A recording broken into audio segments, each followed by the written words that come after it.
السلام علیکم، آپ دیکھ رہے ہیں کے نیوز چینل۔ خبر شامل کرتے ہیں ساہیوال سے۔ ہمارے نمائندے گلفام حیدر کی رپورٹ کے مطابق district traffic officer Asif Kamal نے کہا ہے کہ traffic driving training school Sahiwal میں عصر حاضر کی تمام سہولیات بہم پہنچانے کے لیے تیزی سے جاری ہیں۔ ہمارے اسکول کی تربیت یافتہ افراد دوران ڈرائیونگ دیگر افراد کے حقوق کا خیال کر کے معاشرے کی تعمیر و ترقی میں اہم کردار ادا کر رہے ہیں۔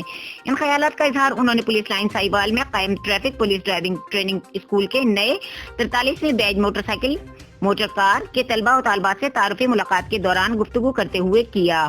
اس موقع پر school incharge Farid Iftikhar, incharge licence branch Mohsin Lodhi, school staff Abdullah Saleem اور Yasin Anjum, traffic education wing team Muhammad Akbar اور محمد شکیل بھی موجود تھے۔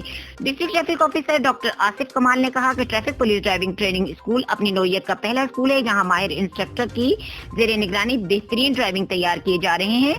آپ کا اسکول میں داخلہ بہترین فیصلہ ہے جو آپ کی زندگی بدل دے گا۔ انہوں نے کہا کہ آپ اپنے انسٹرکٹر کی لیکچرات اور ہدایات کو تسلی سے سنیں اور انہیں اپنی کاپی پر نوٹ بھی کریں تاکہ یہ عملی زندگی میں آپ کے کام آئے۔ انہوں نے مزید کہا کہ اسکول میں بہترین کارکردگی کا مظاہرہ کرنے والے طلبہ و طالبات کو ڈرائیونگ لائسنس کے ساتھ ساتھ تعریفی سرٹیفکیٹ بھی دیے جائیں گے جو کہ حصول روزگار کے لیے ٹریفک پولیس کی طرف سے بہترین انعام ہوگا۔